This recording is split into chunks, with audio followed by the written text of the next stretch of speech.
everyone, it's Lainey. Welcome back and welcome if you're new. As you can see here, I am going to be using a little bit of scrapbook.com supplies. I've got the stars stencil, the spooky paper that I used in last week's Halloween card. If you didn't catch it, it's a dancing mummy and it is super cute, so I will link it down below in the description box. But today we are going to make a cute little witch, and this is called Trick or Treat. I have all the dies out here, and it does come with a lot of accessories. All right, so what I want to do first is build our character.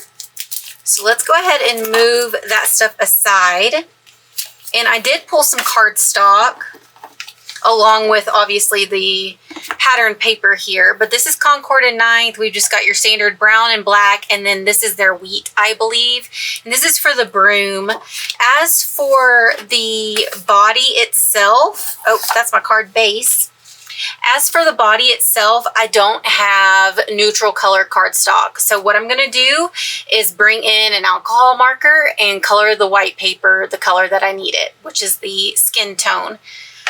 And you will see that come together shortly. So what I'm going to do is just go ahead and cut out all of my pieces and get all these little pieces cut out, and then we will start the building process.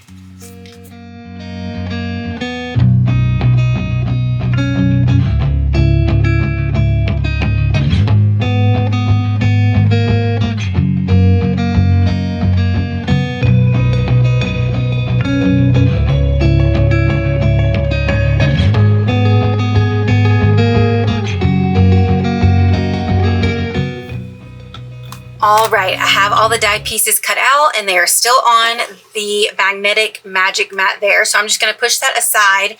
I also cut out the sentiment Trick or Treat in black, and I want to incorporate the pattern collection, and I was thinking that it would be really cute if her skirt was a pattern. So I was really leaning towards the ghost because I love this mustard yellow, and almost said mustard yellow orange. Anyways, but I feel like the ghosts are a little too big because we need to bear in mind that the skirt is going to be slightly covered up by the arms and a little bit of the broom. So I feel like the ghosts just aren't going to really be seen or be able to kind of make out what it is. This is another cute one here, the spiders, and I feel like they are kind of close enough together that they would be seen, but we've kind of got a lot of black going on. So let's see here. That's the thing about pattern paper when you're wanting to do something like I'm doing. You just got to find the right one. And I do like the cat with the pumpkins. I also like these little ghosts. You know what? Why don't we just cut it out a couple times and go from there, and then whatever we don't use of the pattern, I'll bring in a little bit of this pink for other accents just to tie it all in together. Here I have all my cutouts, and this is the body, which is going to act as the base, and we will just layer all of the elements on top of this. I cut out the skirt 4 times and then ended up turning it over and using the backside for the little leg details and bow for the hat. And this is the one that I was originally going to go with, the cat there, but I am loving this.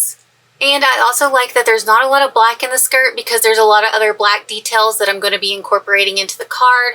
So that kind of breaks it up as well with different shades of pinks and bringing in a little yellow and white as well. So now it is time to start building our little character. So I'm going to keep this just off to the side of my glass mat so I can use it as a reference.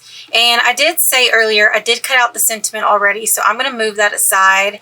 And I also have the eyes and the little mouth and the dots to the eyes as well. So little pieces that I don't want to lose. But the best thing that I find is just to kind of spread them out like this and just completely build the character so you have all the pieces together. So I'm going to start on the shirt. She does have a little collar. So I'm just going to take a little drop of that liquid glue there and kind of spread it on the rest of the cardstock there and get this collar glued down. And I love this detail. It's totally gives me Wednesday Atom vibes, and I love it.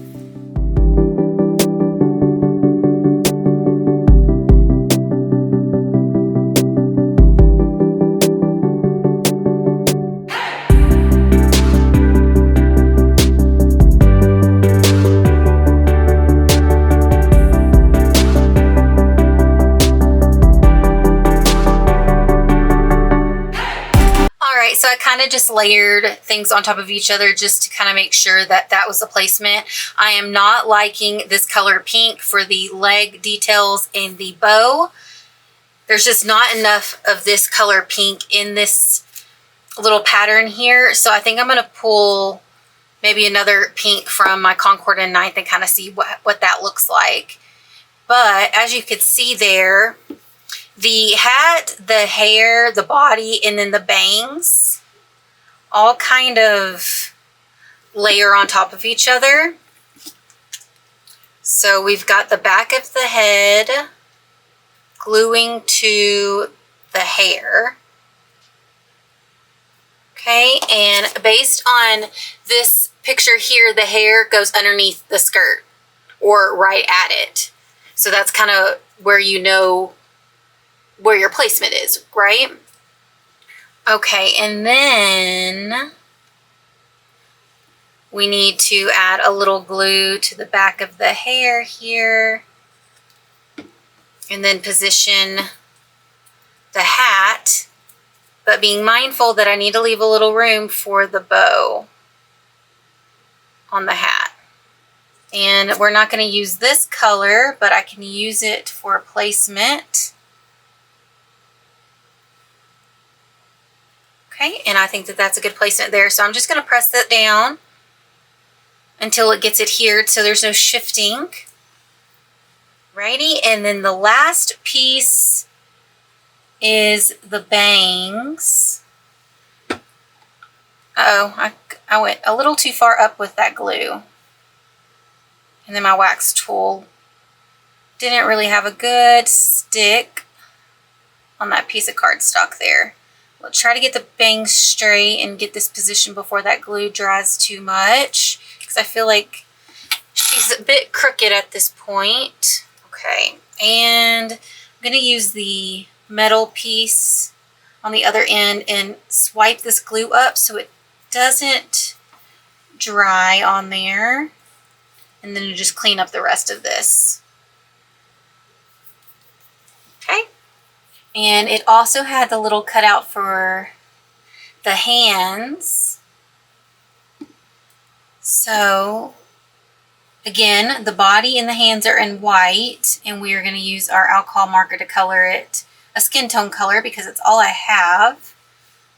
And we will color the little hands and then the face, so it's not so ghostly stark white. I'm going to go ahead and put together the broom, and I really wanted to incorporate some black glitter cardstock, but it just does not want to cut out. I need to find a brand that cuts out black glitter. Oh my goodness, look at me. Thought something looked off. Just putting it on backwards. All right, so there we have the little broom, and I glued down the shirt but not the hands, so I could kind of nestle the broomstick underneath the hands there, and actually it ended up getting stuck down. Let me see here if I can kind of lift. Okay, there we go. We got one hand and two. All right, so they are now detached. They were hardly attached. I probably just had a little glue there. But now let's go ahead and hold this with the tweezers, and I'm just going to apply a little bit of glue along the broomstick and nestle it right underneath those hands and get that pressed down. So here's the black glitter cardstock that I was wanting to use for the broom and the hat, just to add a little color, because all the colors we're using, they're very matte. We do have a pattern incorporated within, but just very flat and matte. It definitely needs a little pizzazz, and we can incorporate that a little later on, but black glitter cardstock would work great. It just doesn't really want to cut out, and it separates. And I have two different brands, one from Amazon. This is from Joann Fabrics. And I'm showing and telling you this. If you have any recommendations on a really good glitter cardstock that cuts through nice, then definitely leave me a comment down below, because I am on the lookout. Because I can run it through a couple times. I can change the pressure and the position of the die and the cardstock, but it just doesn't work. So I need black glitter cardstock, please. Recommendations, please. Alrighty, so now that stuff's dry, I'm going to come in with my Tri-Blend Fair Skin Blend marker here. And this did come in a set, but I'm going to use I think it's the middle, let me see. Yeah, the middle one, the mid-range. And I'm just going to color over the white body. Now, I got to be very careful of that collar because I want that to be white. Okay, and then little color on the hands. And now she has come alive. So cute. So now for a couple intricate little pieces here. I have the eyes, the mouth, and then the glasses. I'm going to go ahead and glue the... Just flew. I'm going to go ahead and glue the glasses on, and then the eyes and the mouth. And I'm hoping that I've given that alcohol marker enough time to kind of dry so the glue doesn't change the color of anything. Okay. I'm going to turn my character to the side, and I want the glasses propped up a little bit on the bangs, and that is because I kind of feel like I placed the bangs a little too far down. So now I kind of got to layer a little bit. Okay, so she's got her little glasses, and now I'm just going to add just a little dot of glue in between each circle of the glass there. Okay, we've got one eye, we've got two eyes now. Okay. And now for the mouth, just add a little drop of glue for that little piece and use my precision tip to kind of spread it so it's not just a ball. Okay. And now I've got the mouth, and then those two right there are the dots to the eyes. And let's see, that mouth kind of looks like it didn't cut very clean, like the die cut itself. So now all I need is the bow and the little details for the legs. I ended up cutting it out again in a different color. This is a shimmer, a light pink shimmer, and it doesn't look good. So I'm definitely having some difficulty trying to pair those colors, but I still haven't went through my Concord at night. So let me go ahead and do that. And then for the rest of the card, I think we're going to do some ink blending and some masking. For the next step of this card, I brought in 80-pound cardstock here. This is an A2 size, which is 4 1/4 by 5 1/2. I'm going to come in with some mint masking tape here. This is repositionable, very low tack, and I'm going to mask off all 4 sides. And it's important to make sure that you line them up so your lines aren't crooked. And I know that might seem a little obvious, but something that I like to double check because it messes with my eye and it will just drive me nuts. So I probably overanalyze all of this a little too much, but nevertheless, that is what I'm going to do. And then I pulled, okay, I think that is perfect. And then I pulled Watermelon from Concord and Ninth. I think that color is going to be a nice color that will help bring some of the colors out in that skirt. So now I'm going to bring in my stencil, And what I think I want to do, maybe ink blend a little bit on this entire area, and then bring in the stars and darken it up a bit. Let me see. I'm going to pull my brush, kind of tap some of that on the mat. I'll just start at the bottom, kind of starting on the tape, so there's not that harsh transition. At least for me anyway, that helps. And then I'm just going to ink blend up. And I'm kind of contemplating on whether I should do a gradient effect or just kind of have it all the same. I'm thinking all the same. Yeah, let's do it all the same so those stars can really stand out. Just a very light hand, small circular motions there. Okay, and now I need to tape this down. Okay, and let's just bring in another piece of tape here. I think it was going to be okay, but now it's secure. You don't want any shifting. Okay, gonna come in heavy because I want these stars to pop. Removing that masking tape and just putting it to the side on my glass mat because I can reuse that. And that is the starry background. So cute. And I will rinse this off in the sink after I am done with this card. And now to reveal the masking. I love this. That is so pretty. Is it too matchy-matchy? Ugh, I kind of think it is. So I'm really not liking this pink anymore. I feel like it's just too matchy-matchy. So what I think I'm going to do is maybe do this again in another color and then see how that looks. As much as I don't want to do that, I'm thinking that that's probably the best solution.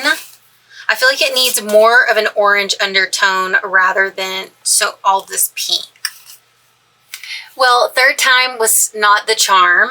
This was the first color, then I turned it over and did this, and then I had to redo it again. So the color is sherbet, but it needs to be really, really light, and I added more sherbet to my ink pads, so it was just really saturated. But this is the one that I'm going with, and we'll just get that propped up there.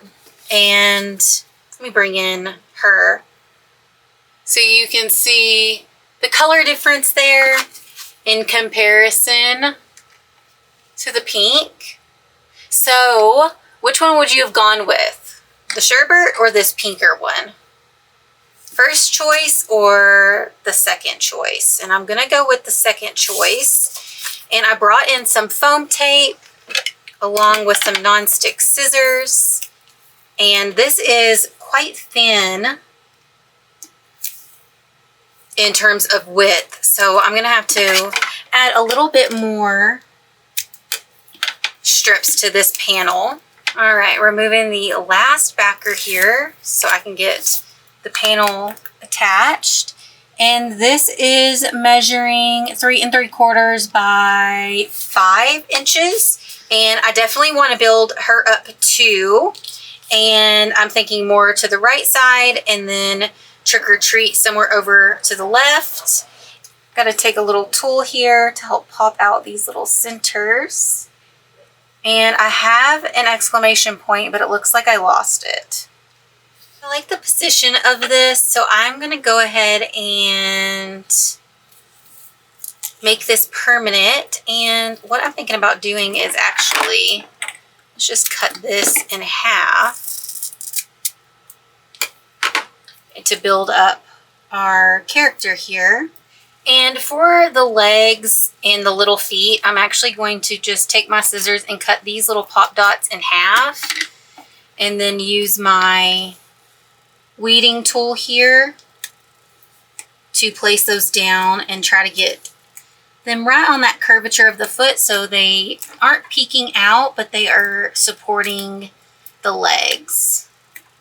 Okay, so let's go ahead and make her permanent, and then I will use a little bit of liquid glue for the letters. You could definitely use spray adhesive as well if you have that and want to get that out, but I'm just going to use a little bit of liquid glue. And I do have a little bit support on the legs, but remember our little girl, our body, I believe I cut her out of 80-pound cardstock, and then we've got the black legs, which is Concord and 9th, right on top. So the legs are quite substantial. Okay, and something like that. Let's glue her down and make her permanent. And now I'm going to take my tweezers and start with the first word here. And all I want to do is just push a little glue out and then spread the glue with the precision tip, just lightly squeezing on the bottle. And I found this way to be the best way to help reduce too much glue coming out. And I kind of want them, you know, offset. Okay, so here is the last word.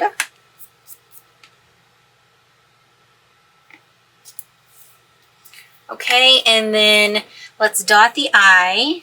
And since I don't have the exclamation point, I don't think I'm going to cut it back out. But let's dot the I to the trick. And let's pull some embellishments and see. I have two different here, the dewdrops, but then I also have this rose gold confetti from Pink and Maine. And I pulled some because I'm just not sure. I think this is too much, but I also kind of like it. So 2 smaller ones and then 1 size up. And then I was thinking, you know, a duo, something like that. So that's one option with the rose gold. And then the other option is the dewdrops. Okay, so this is option 1. Let's move those aside. And I'm going to do the same thing. Let's try a trio and a duo with these dewdrops. And I'm thinking the dewdrops are the winner. All right, guys, so this is the finished card. Went a little too heavy with the ink blending, but you get the idea. The sherbet is a great color for this if you would decide to recreate this or buy that paper pack from scrapbook.com. Remember, sherbet from Concord and 9th and ballet slipper work well with that scrapbook paper. Here we go with the second Halloween card of the season. Please remember to like, share, and subscribe. And I'll see you in the next card or craft. And thank you guys, as always, for watching my content. See you in the next one. Bye, everyone.